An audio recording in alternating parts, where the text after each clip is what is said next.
Many people think that light was God's first act of creation, and God said, "Let there be light." But if you look closer, God said. His first act wasn't light, it was sound. Before the eye could see, the ear was invited to hear. Creation began as vibration, not vision. Resonance, not radiance. The cosmos was born from a voice.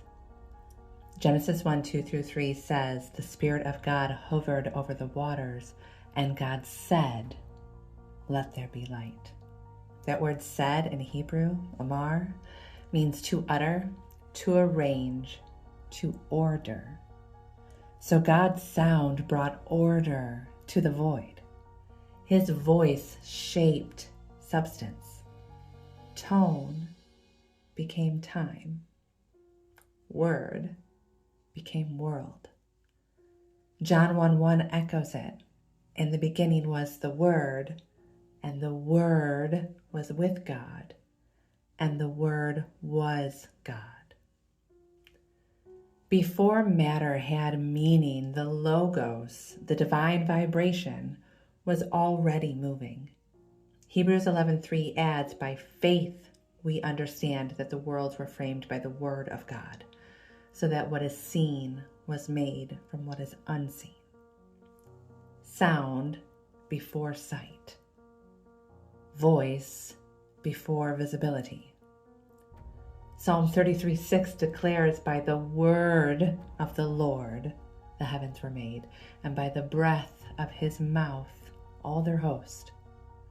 And Psalm 29 says it outright, "The voice of the Lord is powerful. The voice of the Lord breaks the cedars.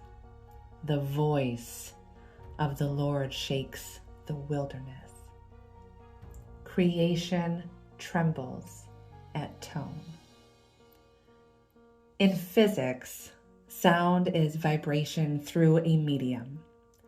It doesn't just travel through matter, it moves matter. Cymatic experiments prove it.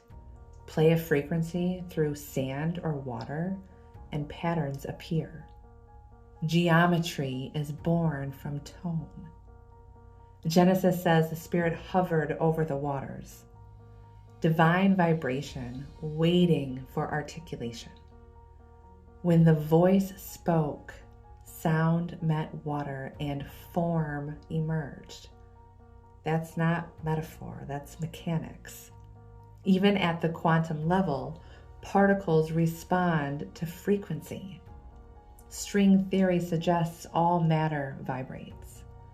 Every atom hums with hidden song. Scripture said it first. He upholds all things by the power of his word.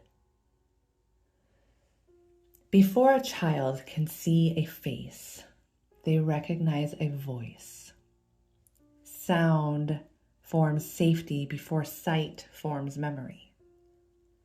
That's how the nervous system calibrates, through tone, not image. Proverbs 18:21 says, "Death and life are in the power of the tongue." Not in what's seen, but in what's spoken. Romans 10:17 tells us, "Faith comes by hearing, and hearing by the word of God." Auditory input literally builds belief. Neuroscience now confirms it. Sound waves activate emotional memory. Tone regulates heartbeat and cortisol. Words can heal or harm physiology. The Heart Math Institute calls it coherence. When words of truth are spoken, the heart and brain synchronize their rhythm. Science calls it resonance. Heaven calls it agreement. Even creation remembers this pattern. Psalm 19 says, "The heavens declare the glory of God, Day unto day pours forth speech. Night unto night reveals knowledge. Their voice goes out through all the earth. Everything still hums the sound of Genesis. Light reveals, sound creates. Christ, the Logos, is that sound made visible. He is the Word that took on form, the frequency of the Father incarnate. When he spoke, storms obeyed. When he called Lazarus, death reversed. When he cried, "It is finished," he released a frequency that still reverberates in human hearts. Colossians 1:17 says, "In him all things hold together." It's not poetic. It's literal. The Word is the binding resonance of reality.